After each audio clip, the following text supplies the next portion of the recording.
For decades, Leo has been untouchable, a Hollywood institution, a superstar who somehow kept his personal life wrapped in just enough mystery to keep people fascinated. But now, well, let's just say the iceberg has finally caught up. Because this time, it's not about his next film or his famously exclusive yacht parties. This time, a model is talking about a night where they both met. She's accusing him of making her feel small, and in her words, like she was an accessory. Leonardo DiCaprio isn't just an actor, he's the actor. The guy who basically defined late 90s and early 2000s Hollywood. You hear his name and instantly you think of Titanic, that tragic moment when Jack let go. You think The Wolf of Wall Street. You think Inception, The Revenant, The Great Gatsby, blockbuster after blockbuster. So here's what happened. In early March, a model, let's call her Sophia for now, was invited to a podcast. The kind of podcast with a steaming cup of coffee, custom microphones, a lot of bombshells dropping one after the other, and spilling the kind of stories that publicists have nightmares about, like DiCaprio's love for younger women. And Sophia isn't just another Instagram influencer trying to climb up the ladder. She's made a name for herself. She's walked for major fashion houses in Paris and Milan. At first, it sounded like your standard Hollywood fairy tale. A glamorous dinner party thrown by a luxury brand, candlelight, designer suits, the clinking of glasses, famous faces everywhere you looked. But under all the sparkle, something felt off. According to Sophia, the night took a turn she didn't expect. This is where things get interesting. Sophia claimed that Leo started the evening acting exactly how you'd imagine. Friendly, charming, genuinely curious about her work. She said she felt flattered that one of the biggest actors on the planet seemed to care about her modeling career. But as the night wore on, the tone shifted. She recalled him leaning in, smiling, and saying, "You're too perfect." Now, on the surface, sure, that sounds harmless, maybe even sweet. But the way she described it, the words felt more like a reminder of the power imbalance, flattering on the surface, but uncomfortable underneath. It made her feel like she was just another pretty face in the room. She laughed it off in the moment because honestly, what else do you do when Leonardo DiCaprio is studying you across the table? But she said the more she thought about it later, the more it stung. Because to her, that one sentence seemed to shrink everything she'd worked for. Her modeling achievements, creative projects, and individuality down to just how she looked. And that's not all. Sophia also shared something that honestly, a lot of people might brush off as not a big deal, but for her, it felt like a giant red flag waving right in her face. She said Leo used a nickname for her several times throughout the evening. While she didn't repeat the word on the podcast, she explained that it made her uncomfortable and left her with a lingering, uneasy feeling. She said it was the sort of name you'd maybe call a little sister or a pet, something that, on the surface, came off as playful, but he was reminding her over and over, "I'm the one in charge here." Sophia said that with every repetition, she felt herself shrinking a few inches. And the thing is, it wasn't just the nickname, it was the energy in the room. She described it as if everything centered around Leo, which made it hard to feel like an equal participant in the conversation. According to her, the atmosphere was exactly what you'd expect when you're in the orbit of someone that famous. This unspoken pressure to play along. Like everyone had silently signed the same invisible contract that said, "We all laugh at his jokes. We all nod at his stories. We all pretend this is totally normal." She called it a performance. That's the word she used, like everyone was acting in the same movie, and no one wanted to be the one who broke character. Because if you did, if you rolled your eyes or pushed back or didn't giggle at the pet name, you might find yourself on the outside looking in. Sophia said she tried to steer the conversation to things she cared about, like fashion sustainability, environmental issues, and her campaign for body positivity.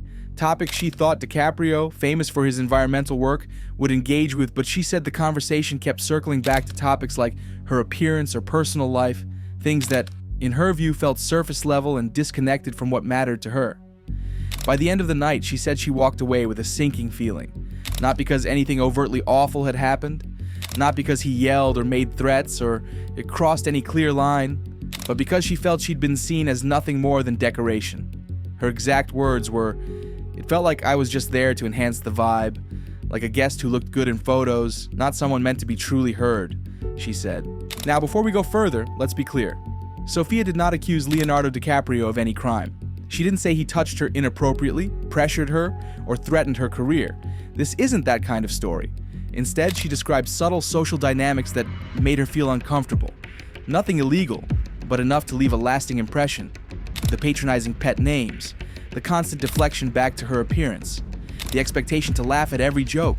The way it seemed like she didn't have permission to be anything but beautiful. She said in the podcast, "I'm not trying to cancel him," she clarified. "I don't think he's a bad person, but I do think that words, especially from someone that influential, can leave a mark." As you can imagine, the internet exploded.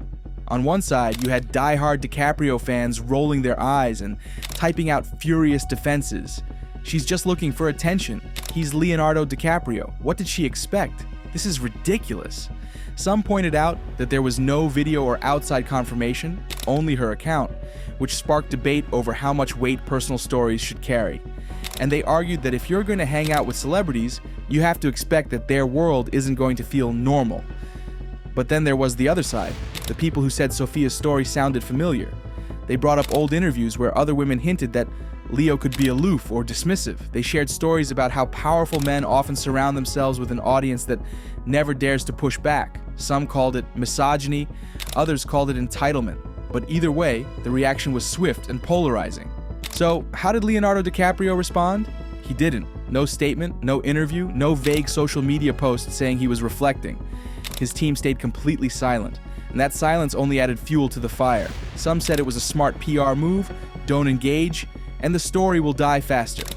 Others thought it proved Sophia's point, that he doesn't have to care what anyone thinks, because he's protected by his fame. Whatever the reason, the silence created a vacuum, and the speculation only grew louder.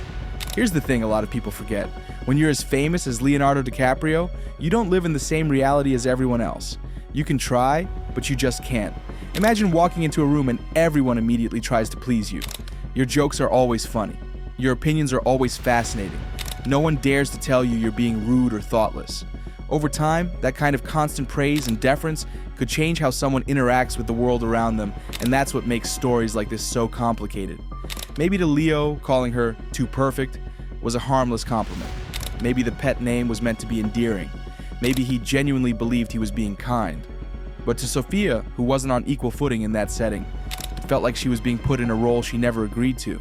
So here we are, in 2025, with a story that isn't about lawsuits or criminal allegations. It's about something harder to define, but just as real. The impact of careless words, the way fame creates blind spots, the subtle ways power can reduce someone to a prop in someone else's narrative. And maybe that's why this story resonated, because everyone at some point has been in a room where they felt talked down to, where they felt invisible, where they felt like the only reason they were invited was to fill a quota or decorate a table. This isn't about canceling culture, it's about reminding people, especially the most powerful among us, that their words can carry consequences. So now I'm throwing the question to you. Was this all blown out of proportion? Was Sophia reading too much into a few offhand comments? Let me know in the comments. Don't forget to like and subscribe. Don't forget to subscribe for more blockbuster stories. We have a lot coming up, including a look at another Hollywood A-lister who's facing their own wave of criticism. Thanks for watching.